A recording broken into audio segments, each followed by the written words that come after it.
capítulo 3, no versículo 16. Você ainda vai abrir?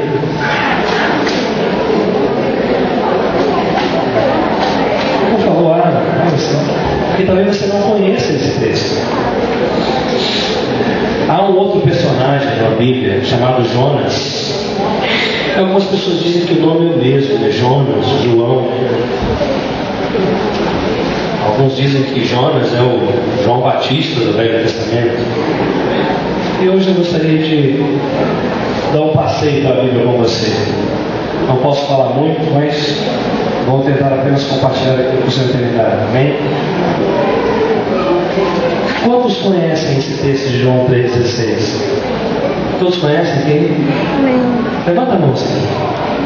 Que bom. Não é muito mais fácil de começar sobre o texto que a gente já conhece?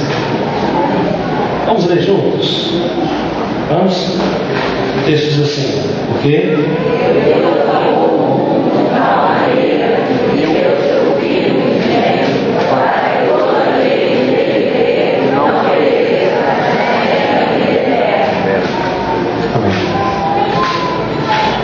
Vou pedir para você fazer uma outra coisa agora. Esse texto é tão conhecido, mas tão conhecido. Dificilmente você vai conseguir enxergar hoje com um novo olhar. Porque você já leu tantas vezes. Porque você já ouviu falar dele tantas vezes. E talvez você não vai entender que há palavras aí que estão nos condenando. E vocês nem perceberam. Há palavras aí dentro desse texto que estão apontando para nós. Esse texto está dizendo que nós estamos crescendo, nós estamos perdidos, e alguém foi enviado para salvar. Alguém tinha dito isso para você? Eu não sabia disso. Durante muitos anos da minha vida eu não soube disso, que estava perdido. O que foi que eu fiz? O que foi que você fez? Gostaria de dar um passeio na Bíblia hoje, perceber que talvez hoje muitos aqui vão sair sabendo alguma coisa. Muitos hoje vão sair daqui sabendo por que é sempre um vazio na igreja. Outros vão sair daqui hoje sabendo por que sempre a pessoa adora alguma coisa. Uns adoram o Flamengo, outros adoram a mulher, outros adoram a moda, mas as pessoas estão sempre adorando alguma coisa. Pois alguns vão saber hoje por que o diabo se alegra. Você sabia que o diabo se alegra? Hoje você vai saber o que o diabo sente quando ele vê você caído e prostrado. E finalmente você vai saber por que o diabo odeia tanto você, a ponto de provocar em você comportamentos que fazem com que você, mesmo sendo crente antigos, faça sempre a vontade do diabo e não de Deus. Você hoje vai saber. Quer que Deus fale com você hoje? Não feche os seus olhos. Apresente a Deus seu envelope. Fale com Deus agora. Pai, aqui estamos nós outra vez para dizer que a gente quer te obedecer. Que tu fales conosco hoje. Que a tua boa mão seja sobre nós. Pai, que tu olhes para aqueles que nessa noite assim, desejam ofertar com coração sincero. Que a tua boa mão seja sobre eles. Pai, em nome de Jesus, coloca a tua mão aqui. Derrama sobre o nosso quebrantamento. Flua o teu Espírito de graça e de sorriso. Em nome de Jesus, Senhor. Amém, papai. Amém, Senhor. Os irmãos vão passar aí para os seus envelopes. Eu gostaria de me ater a duas palavras praticamente escritas nesse versículo que eu acabei de ler. A Bíblia diz que Deus amou o mundo de uma forma tão especial que Ele enviou o seu Filho para salvar o mundo. Para quê? Para que o mundo não perecesse. Mas quem foi que disse que nós estávamos perecendo? O que foi que aconteceu? Nessa história entre Deus e os homens, o que foi que houve? Alguém tinha avisado a você que você estava perecendo? Que você estava perdido? O que foi que eu fiz? Um dos questionamentos que fiz quando li esse texto uma das primeiras vezes é: por que o mundo estava perecendo? Por que Esse versículo tem um caráter de urgência. É como se Deus tivesse assim: olha, vai correndo, vai filho, salvar o mundo, porque o mundo está perecendo. E eu amo demais o mundo para deixá-lo perecer. Mas eu não vejo as pessoas assim.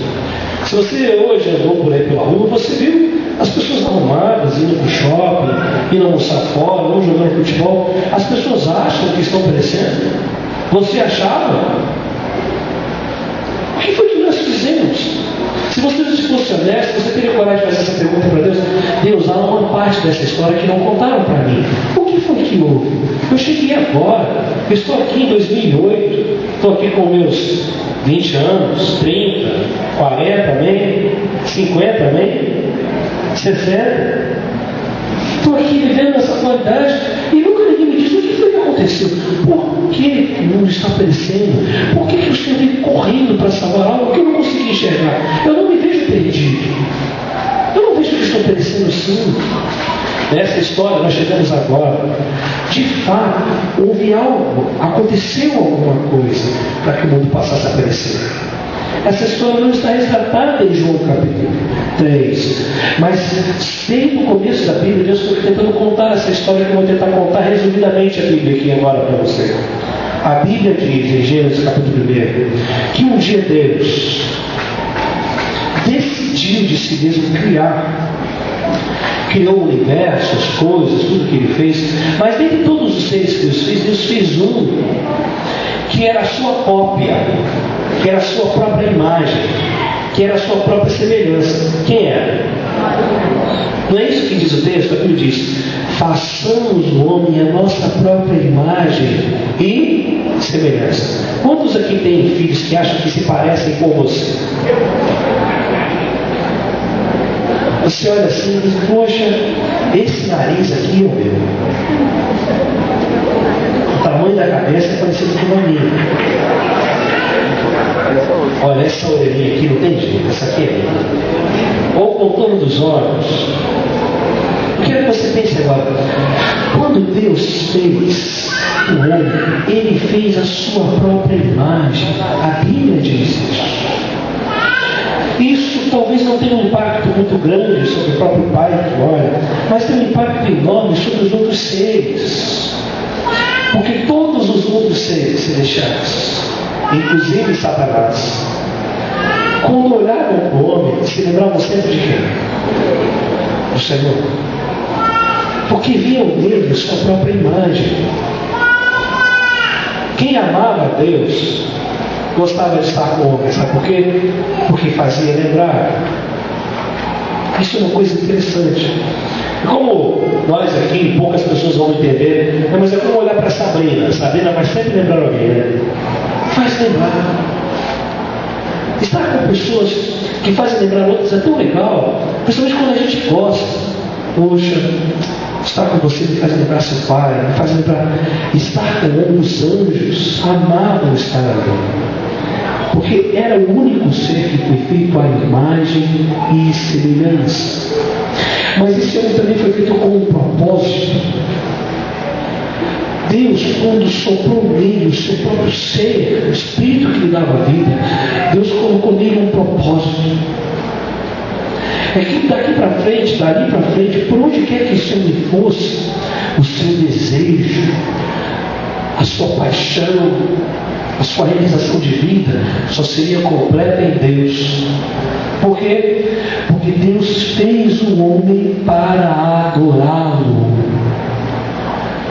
Deus, quando fez o homem a sua própria imagem e semelhança, Ele fez para que esse homem sempre vivesse para adorá-lo.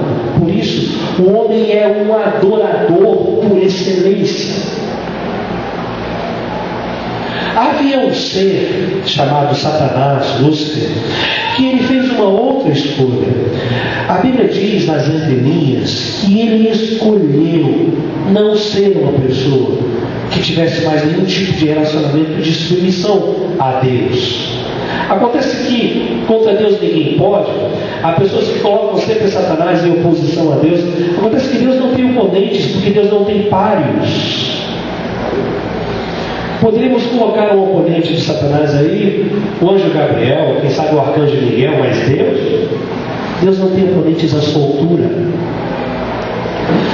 Na verdade, há um texto bíblico que diz que quando Satanás queria fazer alguma coisa, Deus enviou um emissário, o arcanjo Miguel, para resolver as coisas.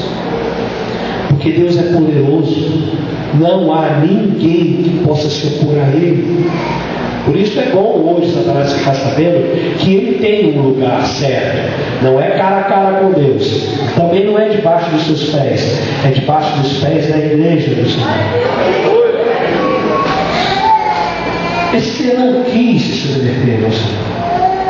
Resolveu se rebelar. Toda rebelião nasce no coração de Satanás. E ao se rebelar contra Deus, ele decidiu criar o ódio dentro do seu próprio coração.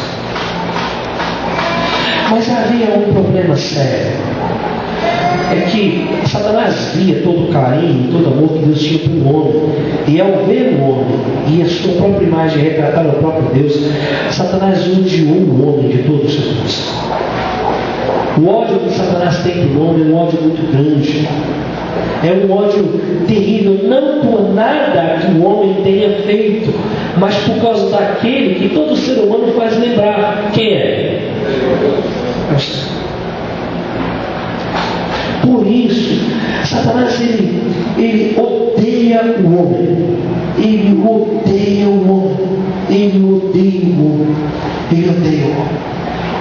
Ele quer ver as pessoas destruídas, ele quer ver as pessoas caídas, ele quer ver as pessoas completamente sem esperança. Acontece que o relacionamento entre o homem e Deus estava muito bom, até que Satanás precisava separar esses dois. Satanás precisava criar um problema entre Deus e o homem. Por quê? Porque quando o homem está com Deus, ele tem donos. Quando o homem está com Deus, ele não é uma pessoa largada, não é uma pessoa jogada. Porque você imagina agora que uma menina, recém-saída do interior de qualquer país, sem nome, sem sobrenome, pega um ônibus aí meio perdido, para na cidade do Rio de Janeiro. A menina com seus 18 anos, assim não sabe o que fazer, não foi alfabetizada porque trabalhou na roça a vida inteira, nunca teve oportunidade de frequentar uma escola. Aí chega lá e ele vai arrumar um emprego, coloca um emprego para fazer qualquer coisa, para carregar umas caixas ou lavar umas panelas. E aquela pessoa não tem parente, não tem pai, não tem marido, não tem irmão, não tem ninguém. E se uma pessoa gritar com ela, vai ficar por isso mesmo. Se alguém tratá-la mal, vai ficar por isso mesmo. Se alguém simplesmente assim decidir violentá-la, talvez não há ninguém que a defenda, porque é uma pessoa sem ninguém. Mas aí um dia ela encontra uma pessoa, um homem, um príncipe, um cara inteligente, um cara bem economicamente, que decide olhar para ela assim: eu quero casar com você. Aí decide pegar aquela menina e se casar com ela. E quando ele passar com ela no mesmo lugar onde ele estava, sabe de que ela vai ser chamada? De senhora. De bom dia, minha senhora, tudo bem? Sabe por quê? Porque ela agora não é uma pessoa qualquer. Porque ela agora não é uma largada. Porque agora ela tem quem olha para ela.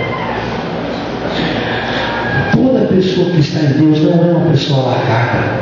O diabo não pode fazer com essa pessoa que ela quer. Por quê? Porque ela tem com quem estar.